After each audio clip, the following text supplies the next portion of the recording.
What's up, Hippo lovers? In this video I'm trying to explain to you when to use which military stance. Let's start off with aggressive. Just use the standard aggressive mode if you have a melee against melee unit battle, and just patrol in and it should all be good.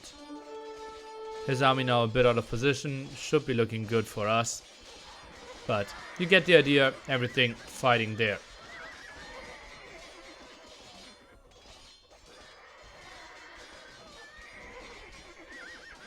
The scenario where I believe it's not the biggest difference if you use aggressive stance or stand ground is just ranged units against ranged units.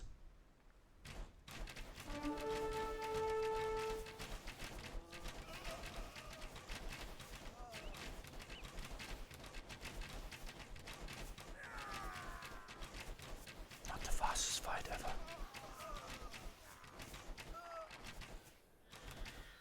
Okay guys, I just learned something. In the original game there was a difference between aggressive stance and defensive stance for rams, but actually that does not seem to be the case anymore. So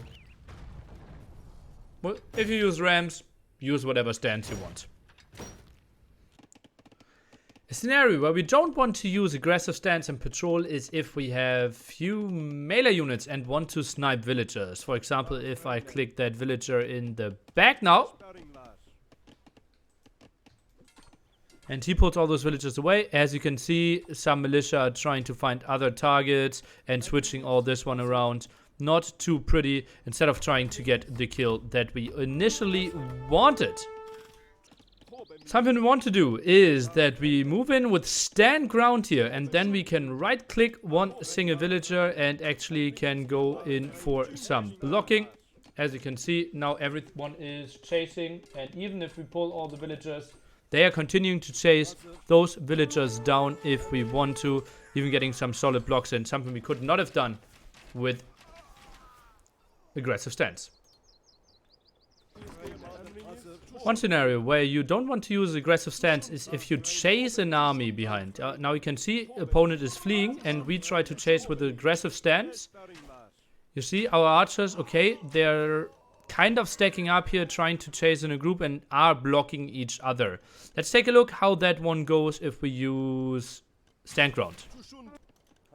Okay, now we go into stand ground and try to chase that army again while patrolling behind it.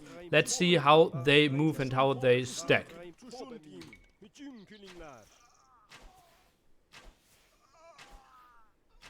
now you can see how they're over each other and chasing better in a group.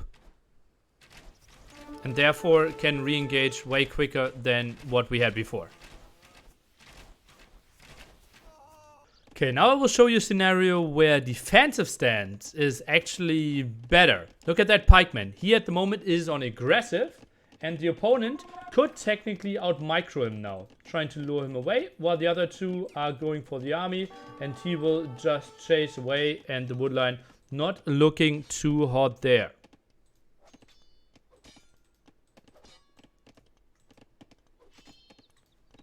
Let's see how that looks if we go to defensive though.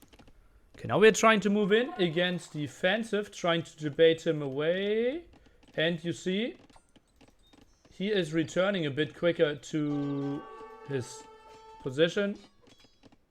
But actually we control with him. But you can see, yeah, he re-aggros a bit and tries to find another angle. So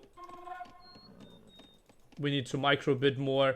It isn't looking pretty, right? It's still out-microed, but the pikeman isn't as dumb and isn't just chasing everywhere, but finding another chance to actually defend his friends there. Okay, now I want to show you a trick that I barely ever see. We'll try to go for 3 knights, and we intentionally only convert 2 of those units. And now we see that the knights are instantly fighting back against the knight here. And so we see that one gets killed a bit easier, and we only get 1 knight kill while the other ones are getting healed up. The moment we use no attack stance though, look at that. Those knights are actually not continuing to fight. Therefore, if he is not microing, my remaining knight can actually finish the job against those monks here. Obviously a weird scenario, but well, you force some more clicks of your opponent for sure.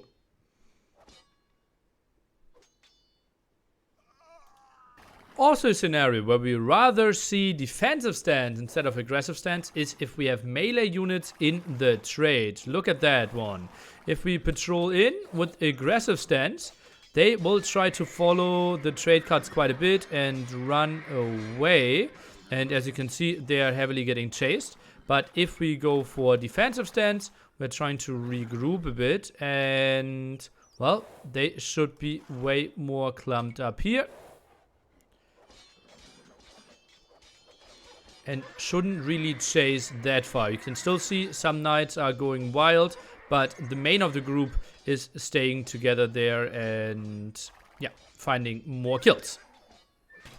I hope you learned something and will improve your game by using the right military stance at the right moment. Goodbye, Hippo lovers.